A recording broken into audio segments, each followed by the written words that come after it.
Hello and welcome to Postgres FM, a weekly show about all things PostgreSQL. I am Michael, founder of PG Mustard. This is Nikolai, founder of Postgres AI. Hey Nikolai, what are we talking about today? Hello. Let's talk about query optimization. I think this is maybe the most interesting topic in the area of Postgres in general, but I found not everyone is interested in it. But let's talk about it anyway. Yeah, it's also, I guess, a topic quite close to both of our hearts. We've spent many years looking at this, so hopefully we have some interesting things to add.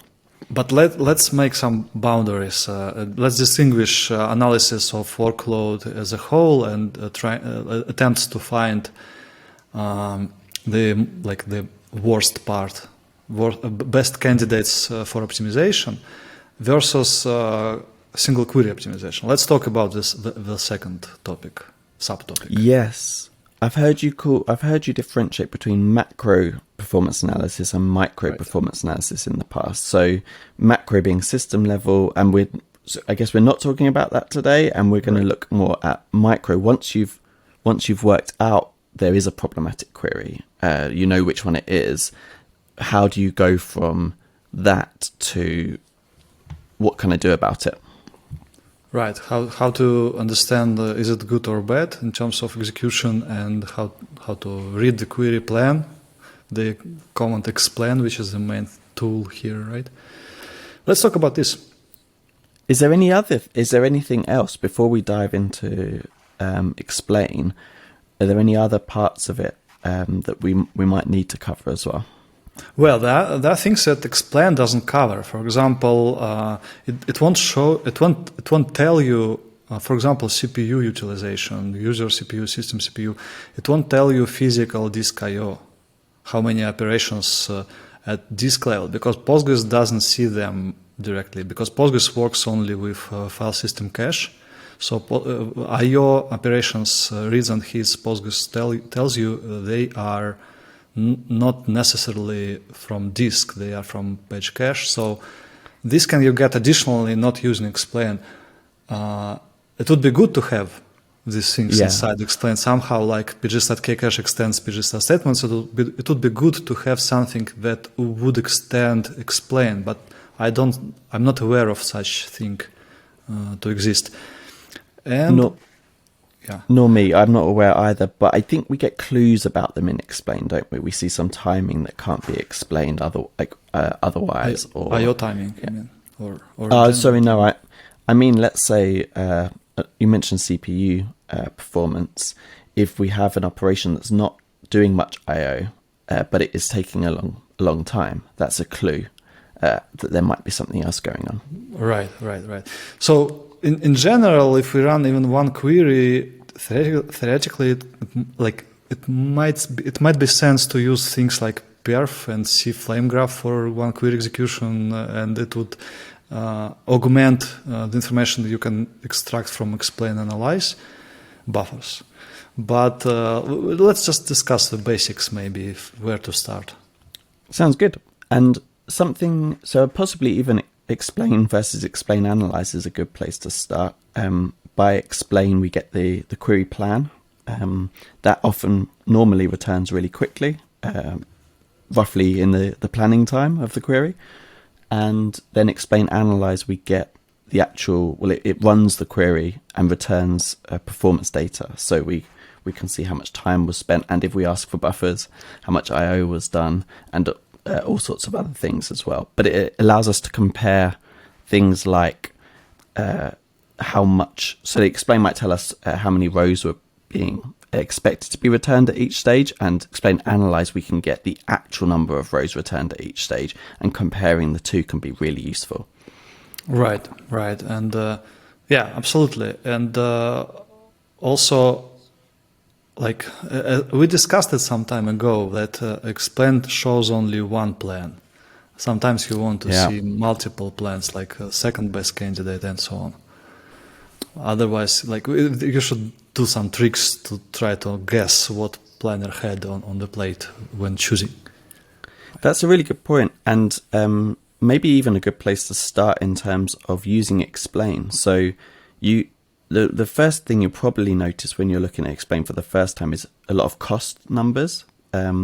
These are an arbitrary unit that give you an idea of how expensive. So it's a kind of an estimate of, well, as the cost numbers go up, Postgres thinks it will take longer to execute. But they're not an estimate of milliseconds, or they're not in any real unit. But you can then use a couple of different enable sexscan. There's some parameters you can use to affect those costs. So you could maybe try and get the second best plan by making the current plan very expensive. So if your query is currently doing the sequential scan and you want to see if it could use an index and it's just choosing not to, you can disable sexscans. Well, it doesn't actually disable sexscans, it just makes them incredibly expensive. Right, and you that's can some get penalty, right? Exactly. So you might still see that in the costs. This trick is very helpful when two plans are very close to each other in terms of cost, overall cost. And if you disable sexscan and see, or disable index scan and see different plan and see the cost is very close, it gives you idea that we are on the edge, right? Or we are either crossed it recently because data is changing, or we are about to cross it, and it's quite kind of dangerous. But first of all, I would like to mention that a plan is a tree, right? Cycles are not possible, which is important because it could be possible actually, but no. I mean, I think in the simplest cases, yes, but with CTEs, you can get some strange things can refer to the same CTE more than once, for example. But yeah, in the simplest cases, it's... But when it's already executed, it's still like a tree, right? Oh, interesting, by the way, yes. Anyway, it's like very rough. It's a tree, and when it's printed, it's a tree.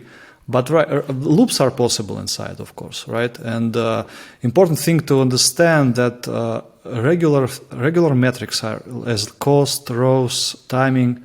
They are shown for one iteration inside a loop. But buffers, it's a sum of everything, and it can be confusing sometimes, right? Yeah. Well, let's go back to the tree. I think that's really important, and a few things that aren't obvious when you're first looking at them is that logically it's happening almost backwards. So the first node that you see on the tree is pretty much the last one to be executed, whereas it goes from leaves to root. Exactly. So kind of outside in, like kind of right to left a little bit. And there's also some really important statistics, especially when you use explain analyze, some really important statistics right at the bottom. So some summary metrics like execution time, planning time. Oh, they're printed separately from this tree, right. And right at the bottom, and like trigger time, just-in-time compilation. Each of these things can be dominant sometimes. They can be like where all of the time's going. And if you have like a really long tree, the general recommendation is start kind of right to left. But I also say check that bottom section, because it could be, you might not have to look through the entire tree if you find out that your query is spending 90%. And the interesting additional point here is that planning time can be sometimes very, very big. I had cases when inspection of the path of merge join led to huge scan, and during the planning time, and disabling merge scan helped. But it was not so obvious at all in the beginning, because if you don't notice that planning time is seconds, so insanely like huge, it's a surprise for you. So checking planning time also useful. Yeah, same for time spent in triggers and time spent just-in-time compilation as well. For some analytical queries, you might consider it a relatively simple query, or it should be quite fast. But if the costs are overestimated a lot, sometimes the just-in-time compilation kicks in, spends several seconds thinking it's saving you time, but then that's overall the overall query is only a few milliseconds, that's suboptimal. Right, and also since Postgres 13, planning time also, like if you include buffers option, it will show you buffers used for planning as well, right? Yes, and actually one other thing on planning time before we move on from that is that in auto-explain, it doesn't include planning time. So you can't spot planning time issues in auto-explain, other than, I think we discussed this once. It's a pity. Yeah. I didn't know about it. I think we discussed it years ago or ages ago, because it's probably the only use case for logging the query time plus the auto-explain time. And then you could diff the two, and it's probably planning time that's the difference. But it's a limitation. Not, as you say, not super common that planning time's the dominant issue, but when it is, it can be 90+% easily. Right, it can be unexpected. This is the danger of it, right? Yeah. Right.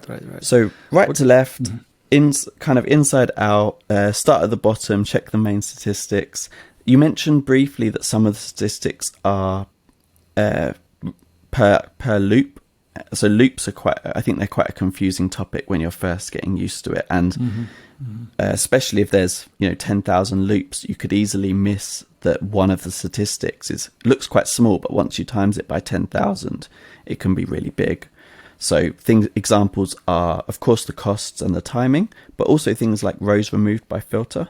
Sometimes people look out for those numbers. If it says 1, that's a per loop average, and actually 10,000 of those is suddenly not insignificant.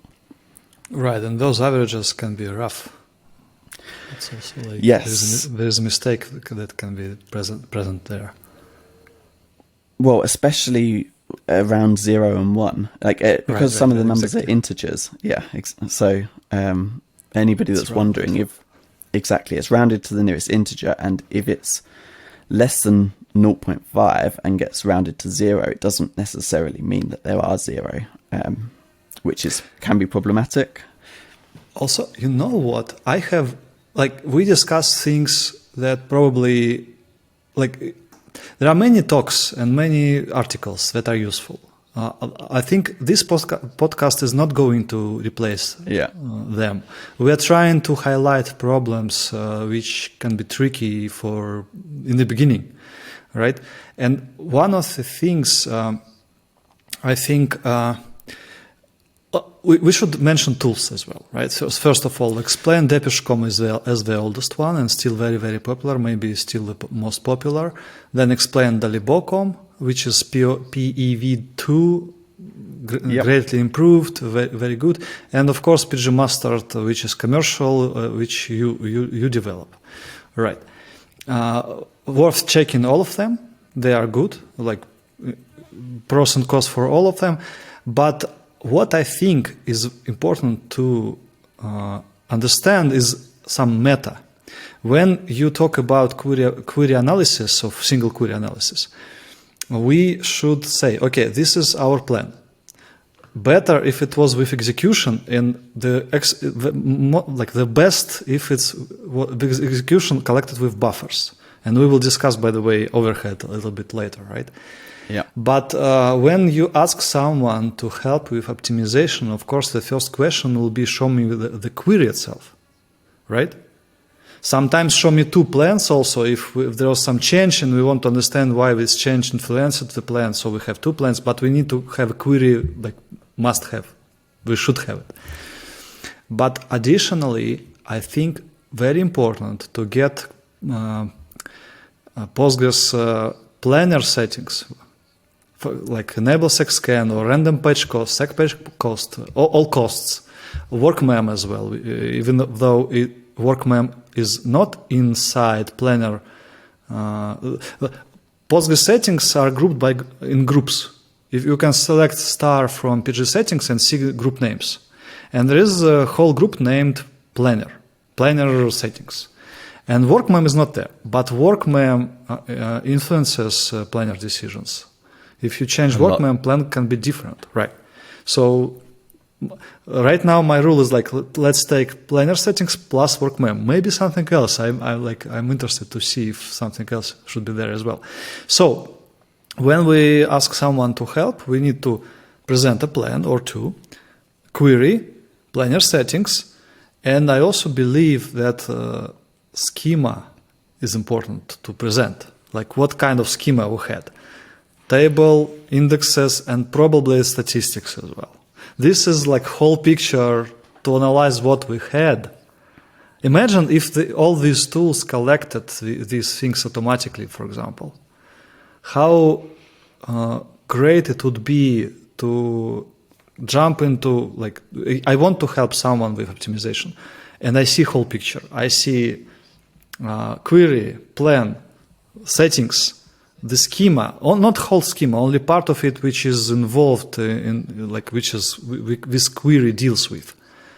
And also statistics, maybe. Statistics is kind of tricky, but this is like basis for planner decisions. This is what defines what plan will. Oh, of course, Postgres version as well, right? Because different version plan can be different. Different nodes in the plan can be present depending on version. So, what do you think about this like big whole picture? I understand that none of tools collect this information, and none of tools require user to present this information. But it would be great to store it in history, for example. Yeah, there are some really interesting tools that do some of that, but not all of it. So there's a tool that started as a MySQL tool, but they've added Postgres support called EverSQL that asks for things like the query and the schema and things like that, and then does some static analysis, which is super interesting. There's tools like PG Analyze, that's a monitoring tool, and it's starting to do some, it's been for at least a couple of years now, doing more ad hoc performance, like query analysis via explain visualizations, and has access to a lot of that information already by the nature of being a monitoring tool.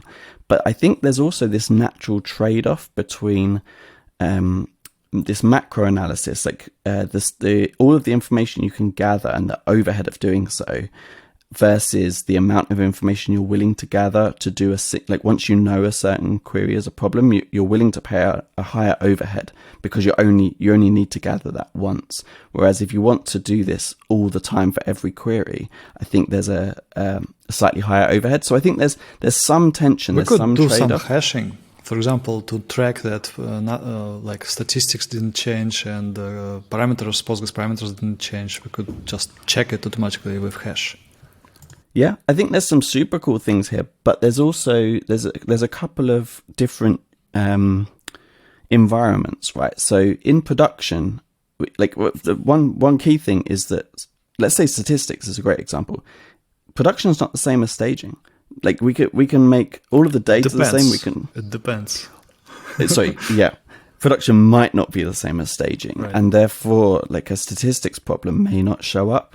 And if let's say you're doing some development work, it's really tricky to reproduce all of those things. So, and I think I'd also push back that some of the most obvious things that can be a problem, maybe even schema doesn't matter.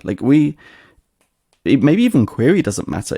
If you see that somebody's doing a sequential scan of 10 million rows, probably it's parallel, and they're doing a filter and it returns just one of those rows.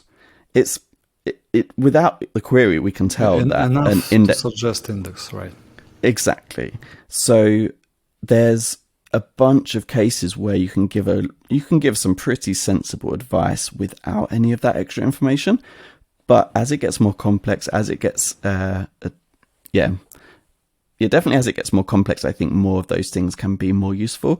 But even in the index case, you still need context from the customer in terms of trade-offs. If this is a super high write table, you might be less inclined to add an index than if it's not. Or if the customer has certain requirements, there's always going to be there's always an it depends, right? There's always, I think, whenever you're giving this kind of advice, you have to be careful that for different customers, different things would be sensible. I guess, I understand that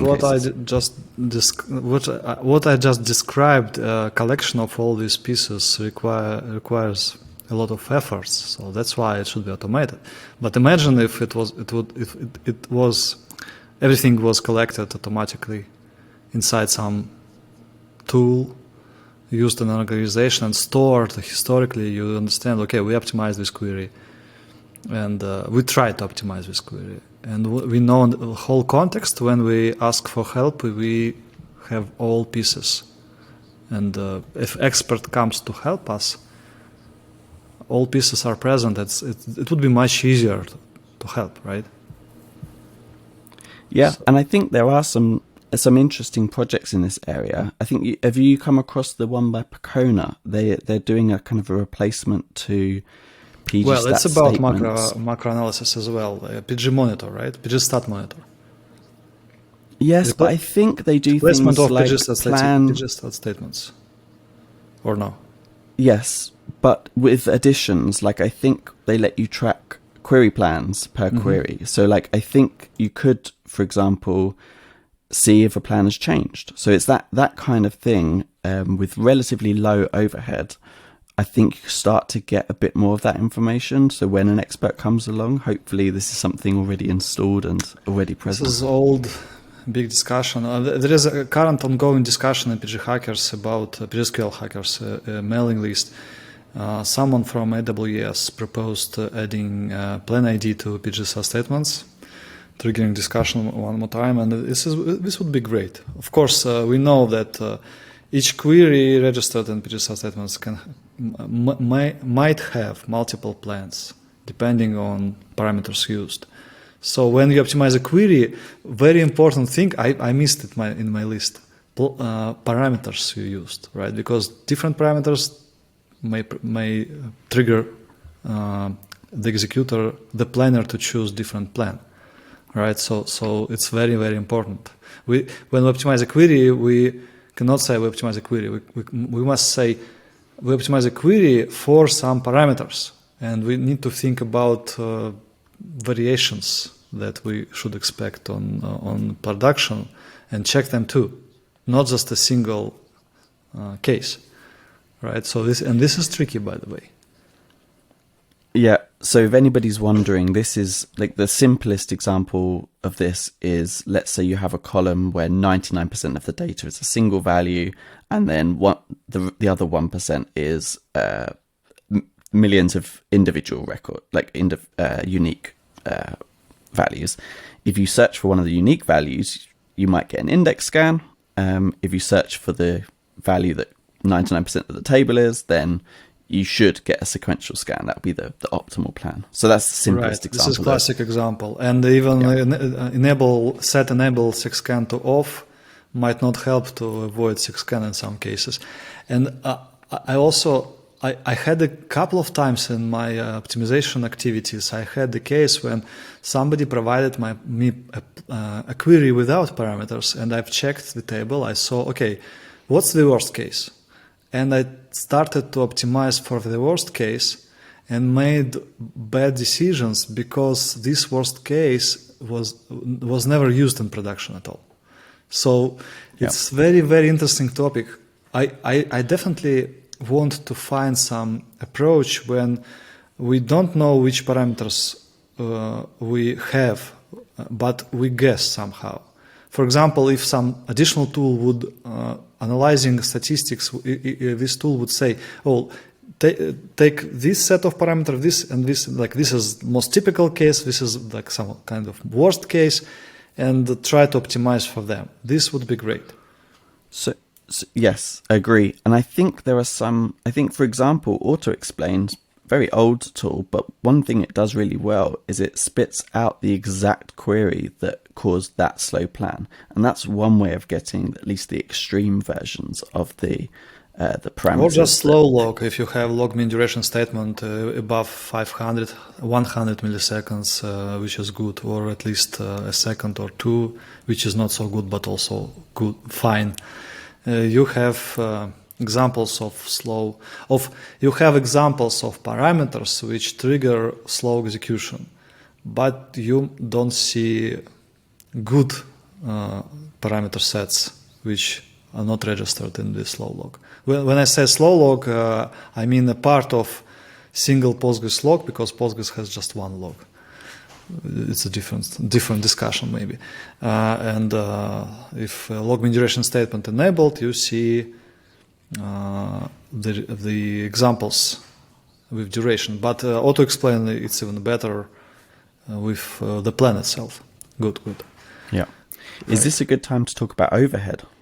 Yeah, let's talk about overhead. So when you run explain analyze versus you run query without any observability tooling, which explain analyze is observability tooling. It adds you a lot of details about query execution and planner decision, right? But you can just run the query and see some timing, but then run explain analyze and see different timing, right? You had a blog post on this topic, but about auto-explain. Auto-explain is also like a related question here. Yeah, Ongress had a really good blog post on the observer effect. So I think there's two cases. Not only can explain analyze tell you that it can be very accurate, so it can be that it's roughly the same amount of time as running the query through your client. It can be too high, where it's adding overhead, and it can be too low for the case where lots of data is being transmitted. It doesn't transmit that data, so it can even be faster than a query that would return the data. So there's kind of three cases, two cases that are bad. They're quite rare in my experience, and they don't, especially on modern hardware, they don't show up that often. And also they're not that problematic when you're actually looking for the problem. If there's a relatively universal overhead added and you're still looking for what's the slowest part, it's still probably the same place. But yeah, let's explain why it happens. It's doing timing. In order to measure timing, there is some I would overhead. split it to three parts. So, sorry for interrupting. Okay. I would split it to three parts. First, when we say explain, we just see the planner decision. We don't execute query, nothing to discuss in terms of overhead here, right? Well, there's the cost of planning work, but it's not overhead. It's anyway, we need it. But when we add analyze, there is overhead, like we really execute the query, but we need to measure things and see how many rows in each node were collected, everything like that, and timing as well. But we also can say buffers. This is additional overhead. And we also can say track IO timing, which is a Postgres setting. You can set it dynamically, I guess, right? And you can see IO timing additionally printed by explain analyze here, right? And these like three pieces of overhead, right? What do you think about each of them? Yes, well, as you mentioned, I did do a blog post on this because I saw quite a few places where people would really warn against auto-explain with timing on. There's a really strong warning against it in the document in the Postgres docs. There's multiple monitoring tools that tell you if you have auto-explain on, make sure you have timing off. At the same time, I observe very heavily loaded systems serving a lot of 100,000 transactions. Very loaded systems where it's enabled. Same. I was coming across customers that had it on. Doesn't it depend on the hardware, on the CPU we have? Yes. So I did. There's a tool in Postgres that lets you check. I've forgotten what it's called. Is it PG test timing? Something like that. It's in binary directory standard package of Postgres, right? Yeah. I'll find it and link to it. But yeah, basically my understanding is if you have pretty fast system clock lookups, the overhead can be hard to measure. But if you have slow system clock, then it can be extremely easy to measure. And that's the Ongress blog post, I think, is deliberately picking a system that has a slow system clock in order to show that it can add hundreds of % of overhead. But when I was looking at it on an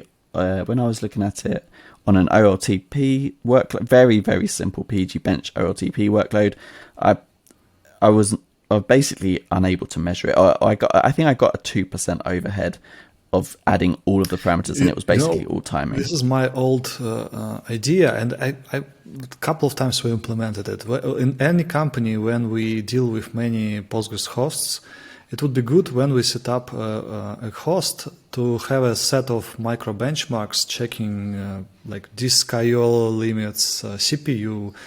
We can use sysbench for that, or FIO for disk. In the old life, we used Bonnie++, I remember. And this micro benchmark checking timing overhead would be also great there. And like sometimes we might have in cloud, sometimes we might have two virtual machines of the same class, same type, and they behave differently. So it would be good to check it all the time. We set up Postgres on some machine, right? Yep. Well, yeah, this is your age-old. This is what you're dedicating your professional life to, is experiment. You know, if you're intrigued as to what it would be on your system, it might be different for you for some reason. Maybe for hardware reasons, maybe for workload reasons.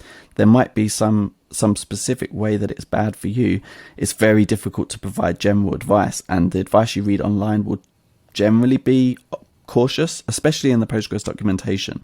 Then they're going to be cautious by default because they don't want to give advice that one person's going to find horrifically awful, even if the majority would find it okay. Back to these three classes of overhead. I guess the first class is like from analyze and explain part, and second is track IO timing. Third is buffers. Let's postpone it a little bit. They both are related to this overhead from how clock work with clock is organized. But the difference is that inside explain analyze, they are both working. But track IO timing also working if you have pgstart statements, because it's registered there as well. So regular execution without running explain, regular query execution will also include it. So if working with clock is slow, track IO timing can add some penalty when you use pgstart statements, right? Same with auto explain. Auto explain runs on every, unless there is a parameter. There is sampling, and it existed long ago. I didn't realize it exists. For slow log, there is sampling capability since Postgres 13, I guess. But for auto explain, you told me, right? It existed for many years already. It's great. So you can auto explain only like 1% of everything. It's great. If you're to be cautious at first, you can sample a really small percentage, but naturally, for OLTP it's probably fine because you're probably running the same queries over and over, and you don't need loads of examples of them to optimize. But I can imagine cases. There is also possible observer effect from just logging. If writing to logs is slow, for example, disk is not very fast where you log it, so it also can be a problem. But it's slightly different topic. The third part, buffers. What do you think about overhead from buffers? Yeah, well, you were the first to tell me that it's worth looking into, but I wasn't able to benchmark. I wasn't able to measure it. Yeah, I wasn't able to measure it. There definitely should be difference. If you just run explain analyze, many times everything is cached, and then explain analyze buffers, difference should be there. I'm sure, but still 100% worth having buffers inside explain analyze, as we discussed separately whole half an hour, right? Yes, previous episode. I actually think it might have, I don't know if this is to do with you, but I think explain.depez.com deserves some praise, because I noticed today or yesterday that it now asks for explain analyze buffers.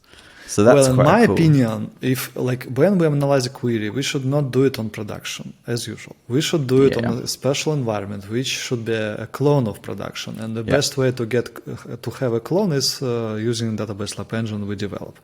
And then there, of course, you are in a slightly different situation. Maybe hardware is different. Maybe you have less memory, for example, different state of caches, and maybe a different file system, as in the case of Database Lab Engine, because it uses ZFS by default. And there you should focus on buffers. This is should be like our final goal is timing, but inside it we focus on buffers inside the process, and reducing I/O numbers. Not just buffers, maybe I/O numbers. Like rows is also logical, is also important metric to keep in mind. And if you reduce I/O, you will reduce timing. This is secret of optimization. Everyone should understand, in my opinion. Yeah. Right. Yes, couldn't agree more. And if anybody disagrees, we can refer you to episode, I'm guessing 2. It was quite an early one. Right. Good. So what else we should discuss in terms of starting of working with Explain, Analyze? Yeah, well, we might be close to time, you know. I wonder if we should save it for another time. Is there anything else that we have to mention? Well, we didn't discuss particular nodes like various types of join and so on. Yeah. But of course, it requires time to learn, and of course there's documentation. There are many. I see different people present talk named Explaining Explain. This is like default name for such talks. So not just one person presented it. So I think all of those talks are useful, worth checking, right? My favorite is one by Josh Berkus. I'll make sure to link it up. Old one, he did a really old, but still I listened to it again last year, and it's still perfectly relevant. There have been some new parameters, and sure, it doesn't cover everything. New nodes, parallelization since then was added, right? Yeah, but equally JIT it's compilation. Yeah, which should be disabled on LTP. I've also done 2 talks. One at the one to try and cover the. I think there's some beginner stuff that he doesn't cover at the beginning, and there's some more advanced stuff that he doesn't get to, because in an hour you can only do so much. So I have done 2 talks trying to cover either side of that, not doing the explain part. So yeah, maybe I'll link those up as well. Oh, and also have a glossary. Oh, glossary is great. Yes. So yeah, it's a good thing. Right, good. So I hope it was helpful for some folks. Let's wrap it up, right? Yeah, I hope so too. Fingers crossed. And also feel free to reach out. Like, I think this is the kind of topic that we love and find very interesting. I'm definitely very, very happy to help people with this kind of thing. We are asking for topics. We can ask here once again. Like, we are open. We have a list of dozens of ideas, but we react to feedback. If someone asks for a topic, we will prioritize it in our list, definitely, and we will try to discuss it soon. And as usual, thank you everyone who is providing feedback. It's very, very important. We receive it quite often, like at least once per a couple of days. It's great feeling, I would say. And also, please, as usual, subscribe everywhere you can, like everywhere you can, and please share in your social networks and working groups. Absolutely. Thank you so much. Thanks, everyone. And thanks, Nikolai. Thank you. Bye-bye.